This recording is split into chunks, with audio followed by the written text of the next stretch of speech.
Welcome to Crowning Connections with Rob Clemons. It is May 11th, and today we are really going to dive deep into powerful women in industry. And we've done this show a few times and had on some great guests, but today may be the best of them all to date, with all due respect to my past guests who were also awesome. But no pressure. Yeah, no pressure at all. So we have Alex Husner. Did I pronounce that right? Got it. Man, yes. I'm so good at this, right? With Chief Marketing Officer at Condo World. Alex, welcome to the show. Thank you so much for having me here. I've been listening to the show and just following everything that you guys do here at Monarch, and very admirable, and just it's a great company to look to, and I love what you've done with the show, and your voice is just so radio booming. I love it. Oh, well, I appreciate that. Yeah, it's good until you're trying to tell secrets, and then it's out the window. So, I have to be very careful. It was a funny thing because I have had this deep voice for a while, and people would say, hey, sometimes you got to lower your tone a little, you're overpowering. And I was like, okay. So then when I try to do that, people are like, how are you doing, Rob? And I'll say, oh, I'm doing all right. Yeah, they're like, oh no, something's wrong. Yeah, what's wrong? Go like, what's wrong, bud? And I'm like, no, okay, never mind. We'll go back to the booming thing. Yes.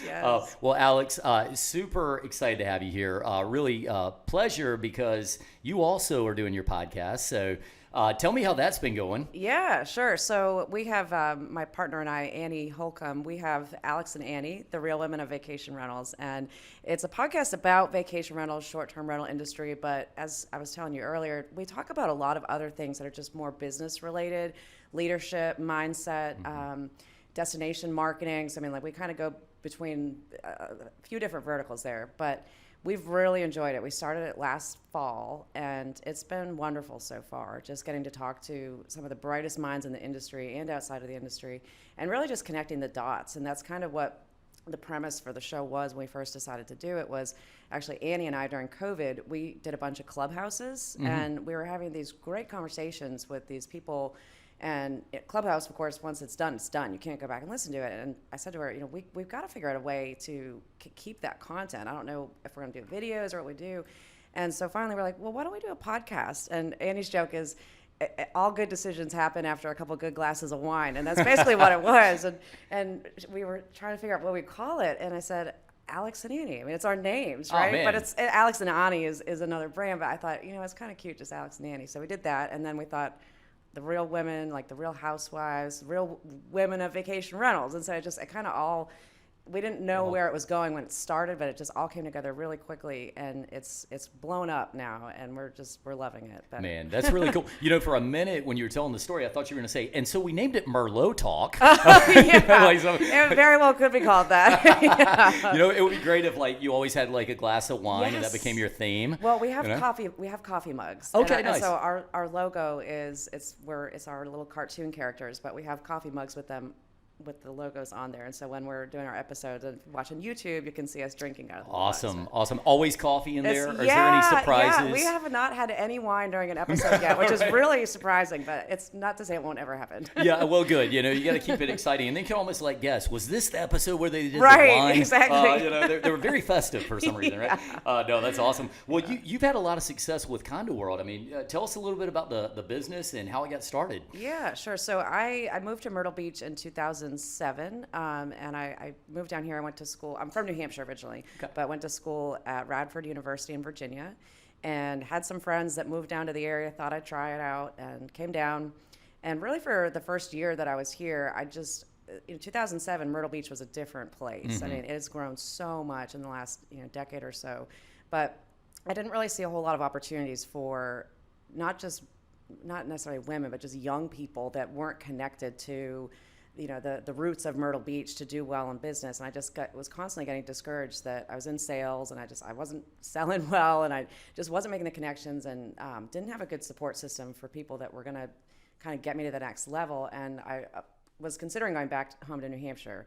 And one of the jobs that I was at, Condo World, actually was a client that I got. And this was 2008, when the economy was crashing, and to try and sell any kind of marketing at that time was insane. And I remember my boss was saying, just sell it. Just if you get $5,000-$10,000 websites, you'll hit your quota. And I'm like, that is impossible right now. Right. Nobody's spending any money. And by the way, I remember that. I had just gotten into the home building industry shortly before that, and it was everything I knew was budget, right? Like, we can't afford this, we can't afford that. So that's a tall task right there. It was. And so when I went into Condo World, actually, they were on the kind of the digital tipping point of the company was going to go in one or two directions. And Roy Clyburn, who is our owner and founder, he just passed away last year, actually. But he built the company from scratch, and he was the CEO/marketing director all those years. But marketing back then used to be picking out pictures for the brochure and writing copy. And when I met with them, I just saw, they're going backwards. I mean, they're not progressing into where they need to go. And so I started showing them some different things, and they became a client. And then eventually they called and said, "We want you to come on full time." So that was in 2009 that I started with them full time. Yeah, and I've been there ever since. So, chief marketing officer now, been with the company for several years and seen it grow and expand. And I mean, short-term rentals, you can't find a hotter market. Maybe roofing, but next to roofing is short-term rentals. It's just been unbelievable. So we've seen just technology has taken the industry. It's a mom and pop industry. It's not new. Airbnb is a new channel, but short-term rentals have been around for decades. But it's just now people are seeing and understanding how you can book them and how convenient and nice they are for families.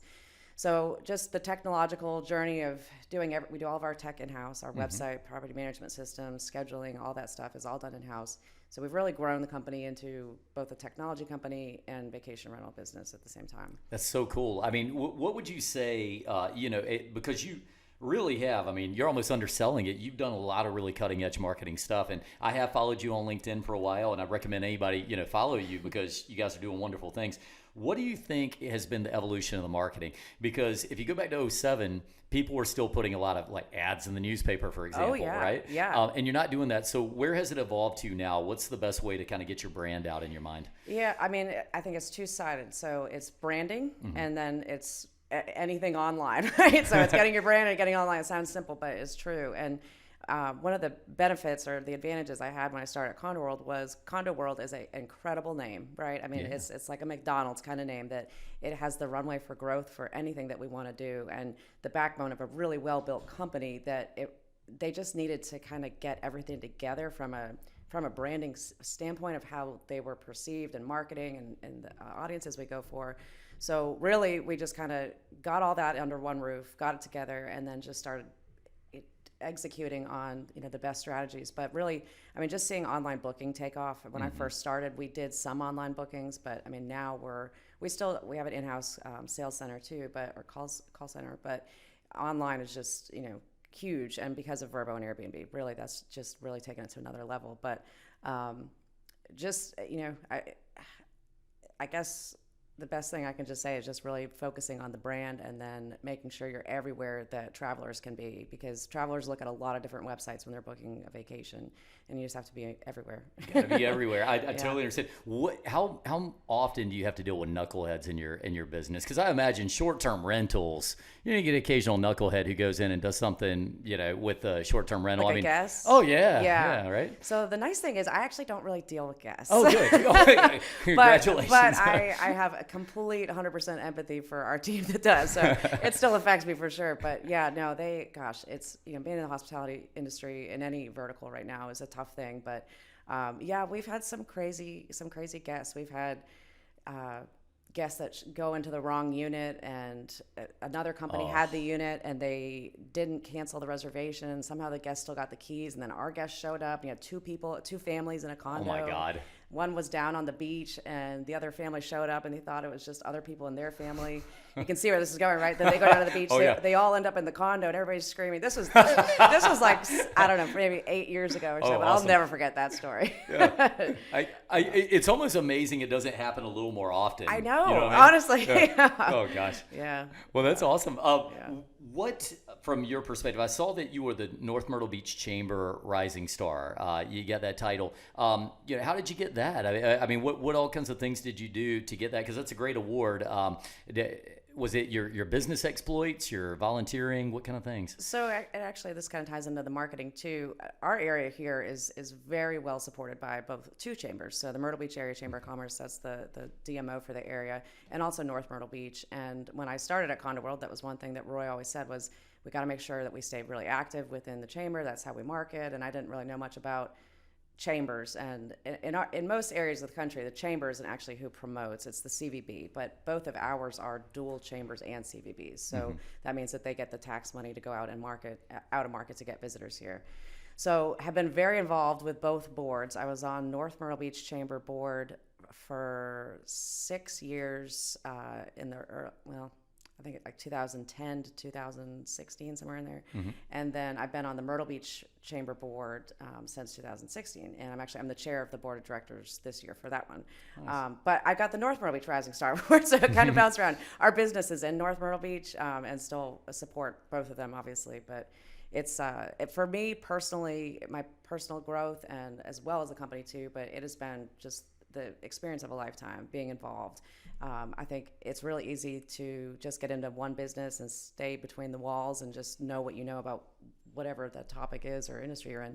But you really have to get out and meet other leaders and think about things differently. And that's 100% what I've gotten from being involved in those boards. It's amazing. I think that what I have seen, and I can speak for myself, I'm almost more like on the Home Builders Association side, but it's the what it did for my career growth to be able to get into that and volunteer and spend the time, get to know my peers. And of course, I served as the local president here. I'm on the state board for the Home Builders now.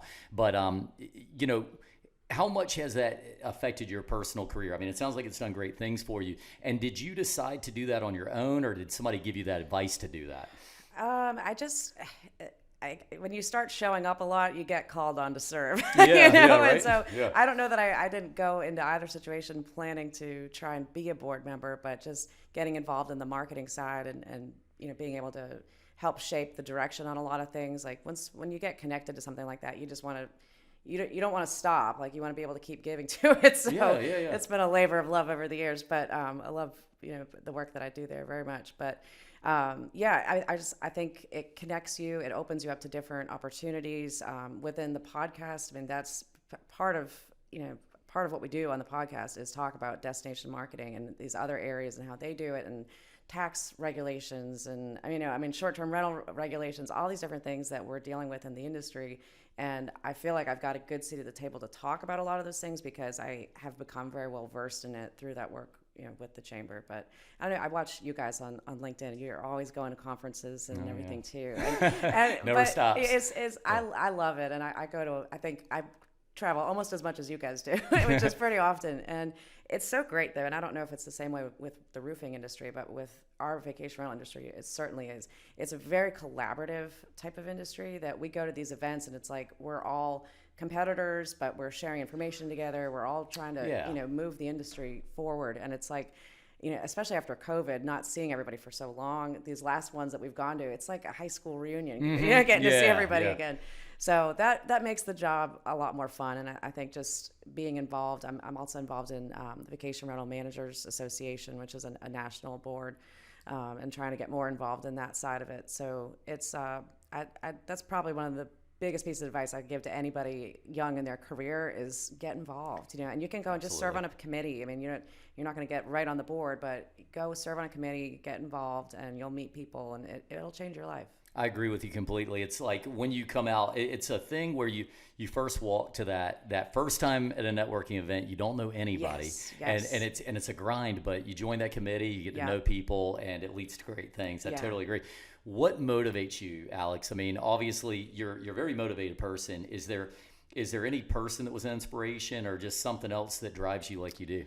Let's see. I mean, Roy was definitely probably the biggest mentor, but and my parents too. My dad was in advertising for 25 years before he sold his agency in the New Hampshire area. And really, I think just a lot that I saw him growing up. I knew I wanted to do something in advertising, and that's what I went to school for was advertising. But I thought I was going to work on the agency side because that's what I always saw that he did. But turns out I didn't like that. I like working for one client and being able to do a lot of things for one client, but keeping the strategy kind of more honed in there. But I guess just growing up and seeing that and seeing how much determination can get you, and really that you can, whatever you can think. I know it sounds cliche, but it's true. I mean, like you can train your mind to be able to achieve anything, and you have to work through uncomfortable situations. You have to get outside of your comfort zone. Like that's definitely something I've learned in the last 5-10 years here is that, doing the podcast, that was super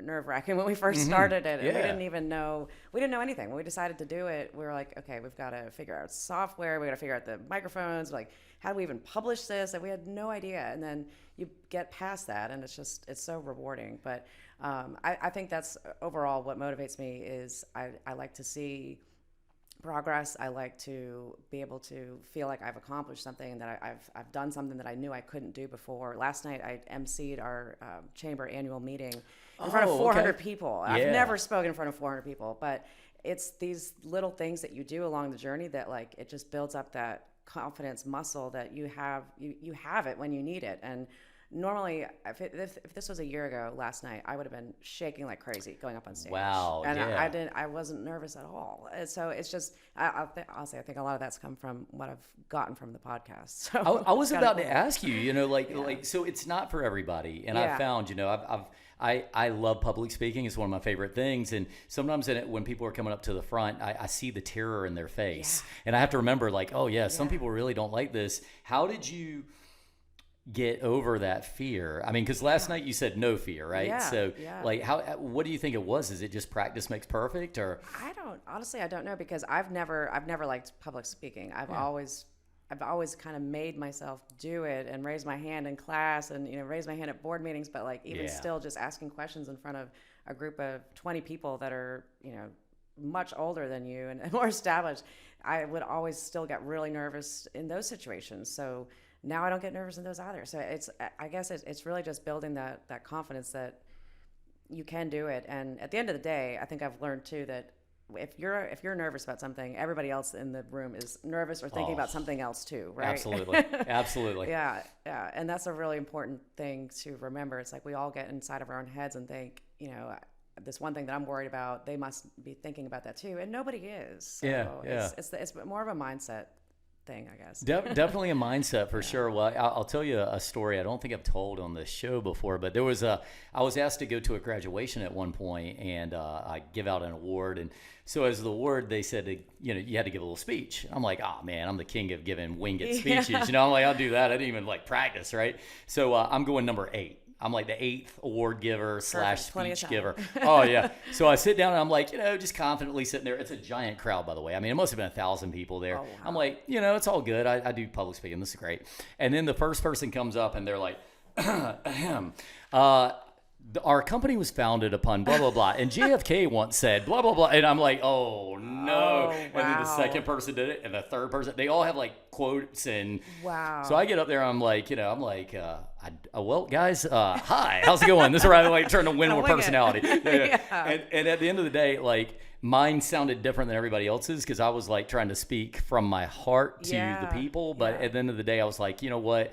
When love it, hate it, whatever, I'm going to tell them what I felt like when I was graduating. Yeah. I just gave that perspective. And I think that's what a lot of times people want to see. They want to see authentic speeches, right? Yes. Yeah. I'm so glad you said that. And that's so true. I mean, I'm sure that audience got way more from what you said than the people reading the script. Than the history lesson, And so people want to hear real. They want to know. I mean, authentic is just the perfect word to say it. We just heard from Chris Christie, former governor, was here in town yesterday and did a speech, and he was talking about, he's like, love me or hate me, I leave it on the table and I tell it like it is, and I'm authentic. And I mean, give him credit for that. And I think that's what everybody wants is authenticity. And if you're authentic, you don't have to worry about who you are showing up that day. And you don't have to worry, as the listener, you don't have to worry what the actual motive is, right? Exactly.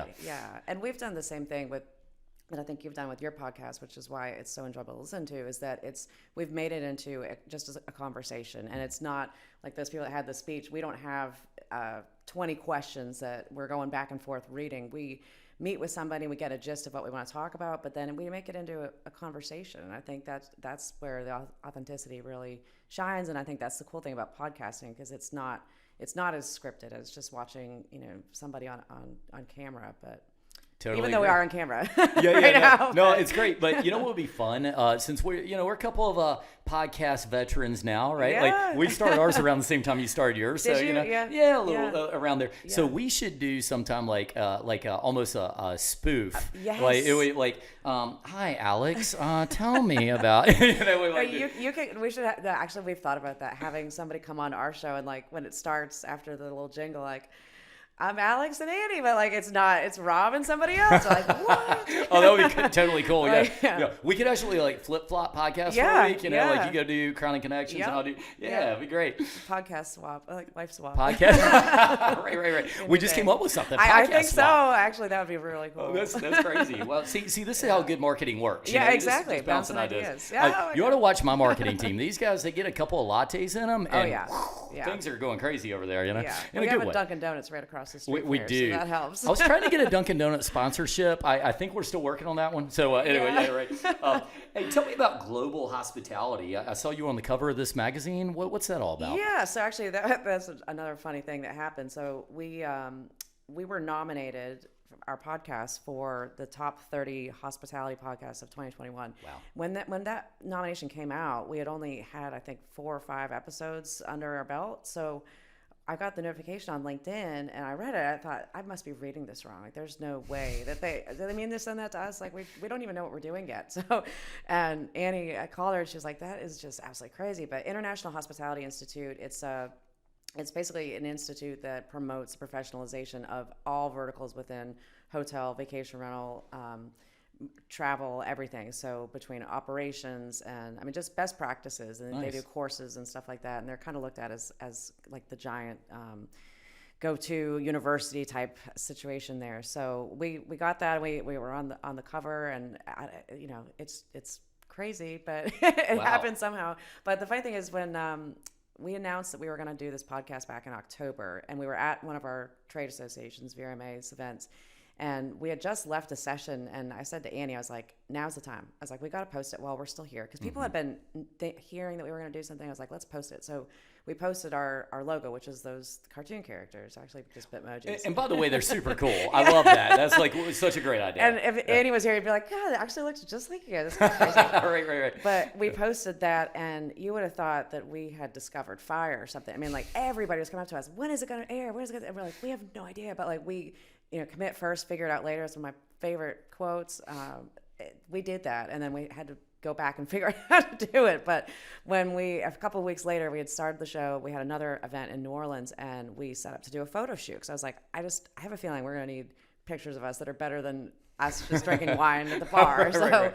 And it was such a good move to do that. And I think that pulls in the personal branding side, that it's like, you really, you got to have a good headshot. That's number one. Huge. But having other pictures like that you can use in these situations, like that was just killer. And it's really, it's amplified our brand and made us look so professional that we didn't really know why we were doing it. I felt like this is a good opportunity. Let's just get some done. And it was a great idea. No, it's really funny too that like you put it out there, so now there's a little pressure on you because people are like, I can't wait till it comes out. It's like, man, we hope it's good. Yeah. Because I can tell you one of my most stressful parts of doing the podcast in the first place is I've been on the receiving side of the mic a lot. People are asking me questions, and I know I can rap for a while. I never worried. But my biggest fear was like, I don't know if I can actually MC it, And the thing is, if anybody's ever thinking about getting into podcasting, interview style podcasting, one of my challenges was, and I think you probably experienced this, you want to listen and understand what you're hearing. Yes. and have some good dialogue, but at the same time, you have to have a Think about what question you're gonna loaded. say. Yes. Exactly. Oh my gosh. Yeah, totally agree. And once in a while, you find two different types of I guess guest, and this has been my perspective for anybody who's thinking about doing a podcast. You got certain kinds of guests where you do have to extract information, and the whole challenge becomes, can I get enough information for a show? And you have other guests with so much great information that you have to contract it down. Yeah. Exactly. My gosh, I had Senator Hembry on the other day. I listened to that one this morning. Such a wealth of information. And I was like, awesome. how do I ever stop talking? It's so much good stuff. I think you told me Yeah. you had a 2-hour one. Yeah, one day, right? we just recorded one with our friend Ed St. Ange from a company called Flip2, and it was so good. And he's been in the industry for a long time. He invented the original channel manager, which a channel manager is essentially it started with hotels, but how hotels and now vacation rentals put their properties on Expedia, Airbnb, Vrbo, Booking.com, all those channels, and how that syncs their rates and availability so you don't get overbookings and you can yield rates and everything. Wow. He invented the original one, and now there's multiple versions of that. We have our own that's called the Connector within our company that we built. But he invented the original one. And so the first hour, we're just talking about the history of channel management, that we went so deep on that I was like, I know we need to keep talking, because the people in our industry, they don't know all this stuff. Like, because this is like, it predates them. Really, the vacation rental industry, as far as the technology is concerned, has really blown up in the last couple of years. And so you've got this influx of really, really smart technology minds, but they don't necessarily know the industry or the history on things. And so that's kind of where we kind of rubber hits the road in certain situations. But so I was like, we got to keep going with that. And then we got to the end, and I went like this. I did pause. I was like, let's just pause it and we'll re-record again, and let's go into the other topic, which is this business now flip to. That I'm like, I got to start the next topic, because that was so interesting too. But it is, you're spot on. You either have conversations where it's really a great conversation and you don't have to worry about what am I going to ask next, I'm just listening. And then other ones, it is hard, that it's like you're really trying to listen, but you're trying to make sure you guide this in an entertaining way. And we do a pre-show, like 30-minute call prior to, like, not the same day, normally a couple days before we record, just so we can kind of get an idea. And sometimes we use that to vet people too. So we don't always. That. Yeah. Because I mean, and I think we've had one or two that they came on and like, I think we just kind of all realized, I don't know if we have like enough to talk about. You know? Yeah, you're like, so. we're gonna do something called our shorts category. Yeah, exactly. We keep these to 5 minutes and a little. Yeah. So I want to go to your technology investment because you said something a minute ago that I thought was actually really impressive. You know, you're talking about technology in the business, and obviously you guys are staying on the forefront of that. Is this something that you have an actual technology budget each year to like stay ahead of things, or is this just happening organically? I'm kind of fascinated by it because I was just meeting with my managers today, and we were talking about we have to stay ahead of the game. Yeah. You can never rest and just say, well, we know what we're doing. Otherwise, you'll go the way of film, right? Yeah. So how do you guys do this? Is it a budgeted thing or what? Well, and so one of the challenges you just talked about too, I think it's really easy to not have, or to have FOMO on technology right now, right? Yeah. It's like you feel like you have to be doing everything, and you can't at the end of the day. And that's probably my main stressor, I would say, is just feeling like I want to do all these different things, but we don't have the bandwidth all the time. But so we actually, our CTO, Mitch Batten, who he's been with the company basically forever, but he started part-time years and years ago. And at this point, the software that we were on, property management companies were on a property management system, and they were going to be switching, that we were going to have to invest like $25,000 to change to their new version. And so Roy, the owner, said to Mitch, well, can you build something like that? And Mitch is genius. And he said, yeah. He's like, I can build anything. So he built the first version of what is called RPM, Resort Property Manager, and that it's not the same thing as it was back in the mid 90s, but that has evolved into what it is now, which is our full-blown enterprise system. But he's now with the company full-time. He came on full-time, I think a couple of years after I started, and I said to Roy, I was like, if we want to grow like we want to grow, we want to be leaders on the technology space, we have to have somebody in technology full time. My gosh, so yes. he's CTO, and then we also have he's got assistant software engineer within the building as well, and then we also have a team that we actually outsource to, that they're kind of like an extension of our team. But as far as a budgeting standpoint, the way that we make decisions and what makes it really unique in our situation is that any project that we take on, it has to also benefit our bread and butter, which at this point is North Myrtle Beach area. So our managed inventory. We want to be able to book properties all over the world. We want to use the Condo World brand and the name that was so genius that Roy came up with to expand. But whatever we do, it's got to come back and benefit where the revenue is actually coming in now. So, and we've learned the hard way. We didn't always do it that way. Sometimes a few years ago, we started doing some projects that didn't necessarily have direct benefit there, and then that's where you get in trouble, because that does become, if it doesn't work out, it's a complete loss. But like, perfect example, we just built a connection to Airbnb for our properties, but we were already connected on VRBO or Vrbo, but built that, so we've got the dual channel there, and we now connect the majority of the oceanfront resorts in Myrtle Beach to those channels as well. But when we did that, we know, okay, it's gonna directly benefit our properties and our homeowners and Condo World here to get our properties on there, as well as grow our reach on the other ones. So cool, yeah, and you guys are really on top of it. And you mentioned not only are you investing in technology, and sometimes you realize when,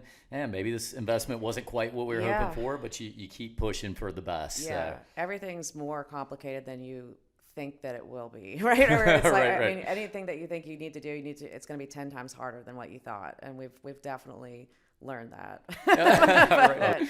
That's awesome. Yeah. What is next for Alex Husner, Condo World? What's coming up next for you? It's a good question. I had somebody ask me that at the last conference that I was at. They're like, "What's Alex 2.0?" I was like, "I don't know. I think I'm in 2.0 right now. I'm not sure. I don't know how many numbers are going to be in this, but."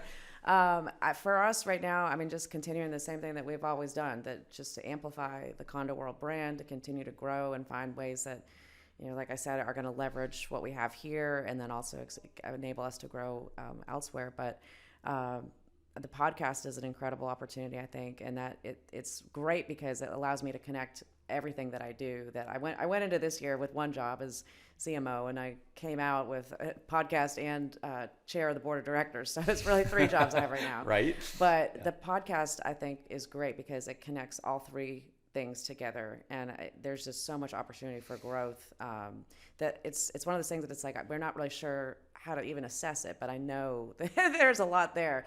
So we'll see. It's kind of an open-ended question mark there, but I feel like we're going in a good direction, and just obviously just keep growing here locally. We manage approximately 500 condos on our program. How many employees do you guys have? About 25. 25. Yeah, well, that's good. So good size operation.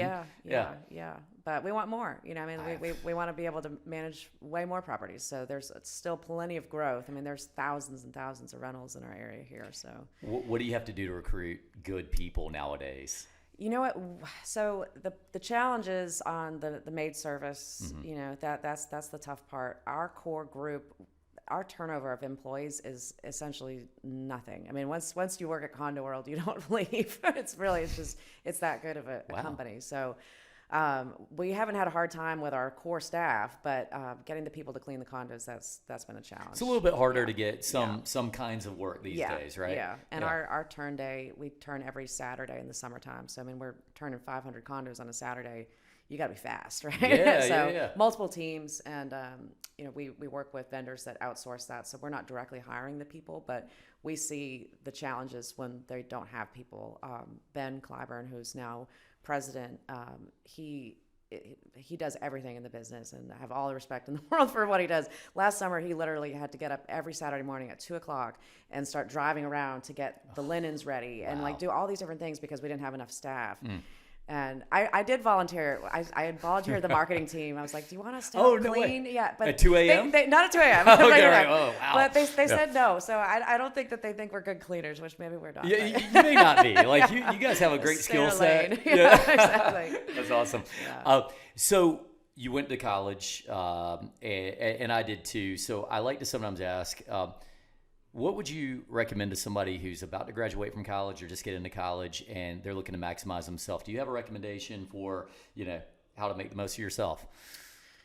Let's see. Well, I think you, from my own personal experience, you need to be in the understanding that the first couple jobs you get are going to suck, right? Yeah. And you come out of college and you think that you're worth X amount of money, and then what they tell you they're going to pay you is like, I can't, there's no way. So true. But you have to do it, unfortunately. I mean, if you are blessed to get a great job right out of school, kudos, but most people don't. But if I hadn't taken the 2 first jobs that I had, it wouldn't have gotten me to where I am now. Yeah, so, absolutely. I mean, everything happens for a reason, but I think you have to roll your sleeves up and just be thirsty and want to network, want to meet people. I mean, LinkedIn is probably the biggest tool that any of us have access to that has the most profound effect if you leverage it. And it's like, I mean, literally just being able to post the things that we're doing on the show and with Condo World, I've become very well known in a short amount of time just by doing little things that you're talking about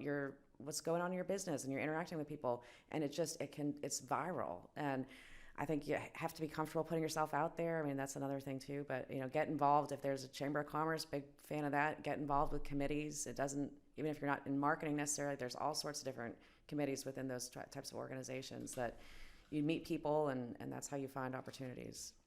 You've done an amazing job with LinkedIn.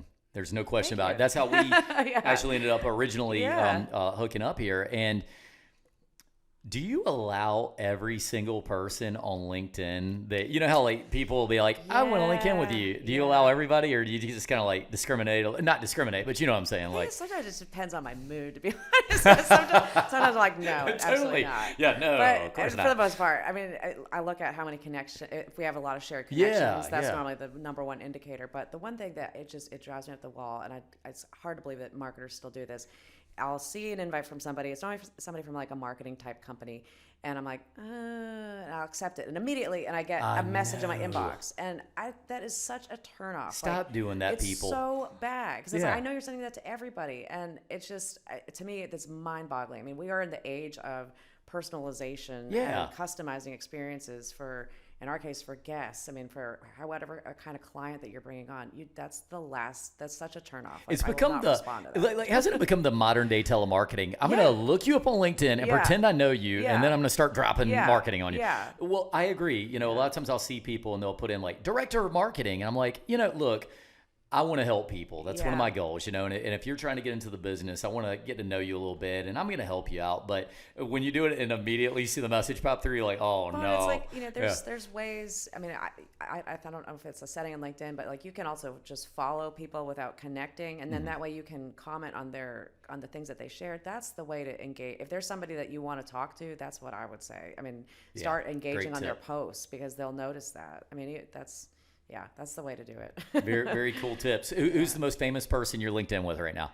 Gosh, that's a good question. This could be a segment right here. Your most famous, connection. So Heather Monahan. Okay. I don't know that there might be somebody that's more famous than that, but she is a best-selling author. I absolutely love her books. Nice. One of them is Confidence Creator, and the other one is Overcome Your Villains. I definitely recommend it. Guys or girls, read them. Great books.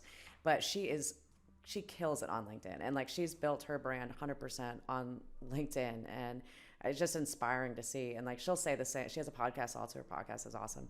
But when you start connecting with people that way, I feel like it's so much easier to build that true connection with them, that like I will listen to anything that she puts out because I love what she talks about. So that's so cool. It's kind of, I don't know. LinkedIn is where everything starts these days, it seems like. I'm telling you, it really is. And by the way, and I don't know if this has happened to you with your podcast, another thing that I enjoy is talking about people's books, because I wrote this down. You said it's Overcome Your Villains? Yeah, Overcome Your Villains. Yeah. Okay. And Confidence Creator. Yeah. Very cool. And her podcast is also called Confidence Creator. So one of the things that I like to do is I'm always starting to collect a collection of books that people are talking about. So this is one I have for you.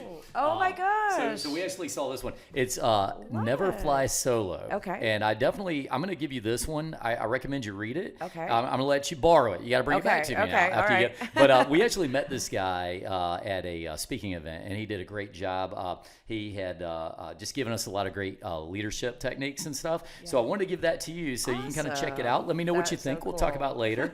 And awesome. This is when I actually went over it with my leadership team today, and I just wanted to give them something to continue to follow through with and bash forward. And he talks a lot about having your teammates back and watching their six and all that good stuff. So it should be fun. I will definitely read it. And I appreciate that. Super I always cool. love a good book recommendation. So. All right, awesome. Well, Alex, we're on the back end of our show here, and you've been amazing. Hopefully, we'd love to have you again on sometime. Yeah. And I'm always available if you ever want to interview me. Yes. Oh my God. Absolutely. I love that. That would be awesome. Absolutely.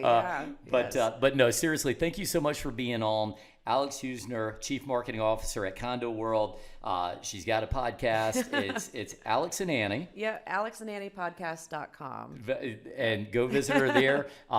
If you like our show, follow us, do all that good stuff. And we appreciate everybody listening. Alex, thanks for being here. Thank you so much for having me. This has been a pleasure, and I'm so excited to finally get to see inside the walls of this amazing company that I've watched from afar for so long. Awesome. Well, thank you. Pleasure being here. And we thank everybody for listening. This has been Rob Clemons of Crown and Connections. We'll see you guys next time.